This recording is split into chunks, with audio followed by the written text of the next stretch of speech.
Hello, welcome to the Eagles World YouTube channel. I am Fazil Amin Beg. Happy International Mother's Language Day to you all. It was soothing and I was happy to know that this year is the silver Jubilee celebration of this great day. This compels us on the one hand to ponder over, and on the other, it also invites us to seriously think that what kind of initiatives have been taken by all stakeholders wherever they are across the globe. So to what extent they have fulfilled their roles and responsibilities regarding preservation, documentation and promotion of all those respective languages. And particularly, we are also grateful to the United Nations, specifically UNESCO, for declaring this day as an international day for the languages. So, what kind of achievements have been made so far by the UNESCO itself is also a point of consideration. To what extent UNESCO and other stakeholders have influenced the member states of the United Nations regarding preservation and promotion of the languages. These are some of those important questions we need to look for and see that to what extent the objectives and overall mandates with regard to the language have been acquired. I hope that the governments, wherever they are,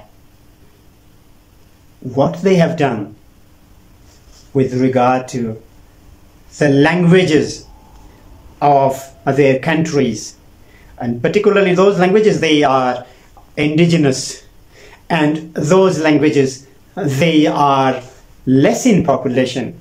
I am confident that all stakeholders will join hands together and work for the preservation and promotion of languages. Now I would like to talk a bit about the languages in Pakistan. Although there are more than 70 languages in Pakistan, to some extent the language speakers themselves through their civil society organizations or other forums or a few NGOs have been supporting those language speakers. But to what extent the government has been so compassionate to support those language communities. So in this regard, it's important that the language activists, the related associations or forums should join hands together and work for their common goals so that all these languages in Pakistan should thrive and they are saved from extinction and brought back from endangerment. When we talk about Wahi, my mother tongue, to a significant level our associations and some individuals have been working for the preservation and promotion of this language. I'm hopeful that it will bear fruits, of course. But the government needs to focus on such languages like Wahi, which could be found less in population in Pakistan, but their importance and significance is highly invaluable. Wahi is an old Eastern Iranian language, and it is spoken in the neighboring countries like China, Afghanistan, Tajikistan, and Kyrgyzstan. Apart from these countries, Wahi is also spoken in Russian Federation and diasporas living in Europe, North America, and Australia. Related governments, particularly those neighboring countries like China, Afghanistan, Tajikistan, and Kyrgyzstan, it is important and incumbent upon them to work for the languages of small populations like Wahi and other Pamiri languages. Otherwise, it will be difficult for the community themselves because it needs financial resources as well, besides other political support.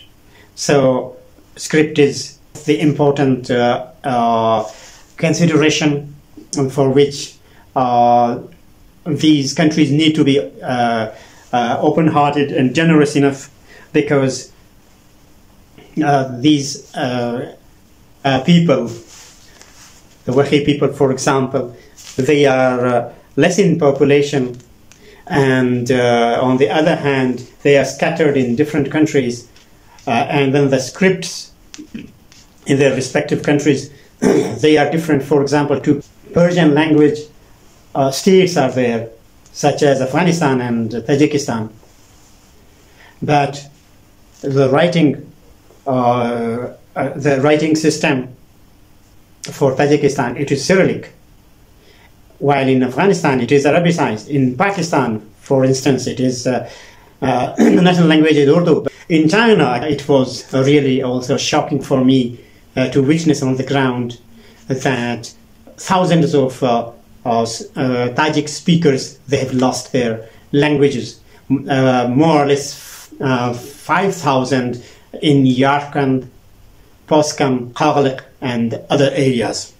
So just imagine, in this regard, where is the Chinese government? Where does it stand? It is incumbent upon Chinese government to please look towards these languages in terms of its preservation and promotion. Although there are some Wahi speakers settled in Kyrgyzstan as well, we need to take further information about their freedom of their languages. In such circumstances, the only and practical option before the community is Roman anglicized script, which is common to all Wahi people, and it is so much easy and understandable, particularly to the young generation.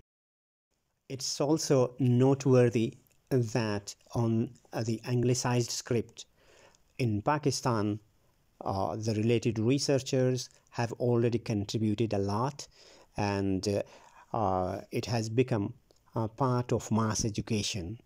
So many questions are there with regard to these languages. This was just a case in hand when we talk about Wahi, but it's important that all languages in Pakistan, in China, Afghanistan, Tajikistan, Kyrgyzstan, and other countries wherever there are the language speakers in minority, but they are not encouraged or they are kept behind.